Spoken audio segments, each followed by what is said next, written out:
কালকে comedy video shoot করব বলে একটু ছেলেদের মতন সেজেছিলাম, তো সেই দেখে তো সবার হাসাহাসি। আর আমি তো এখানে বলছি আই অ্যাম শাহরুখ খান, ঠিক আছে, একটা পোজ দিলাম। খুবই মজা করছিলাম সবাই মিলে। তার কিছু ছোট্ট ছোট্ট ক্লিপ আপনাদের সামনে তুলে ধরলাম।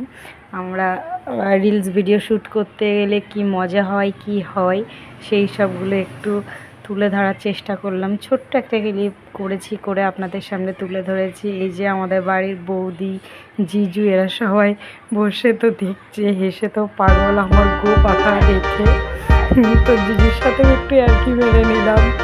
জিজুকে বলছি ঝুঁকে গানে ইনশাআল্লাহ। জিজু তো হাসি কন্ট্রোল করতেই পারছিল না। আর এইসব করতে করতে আমার দেখেও ভিডিওটা খুবই হাসি পাচ্ছে। এরপরে বাবা তো আমাকে বলছে, হ্যাঁ এগুলো মোচ, কেমন লাগছে দেখতে? হ্যাঁ, তাহলে বাবার সাথে একটু মজা করে নিলাম।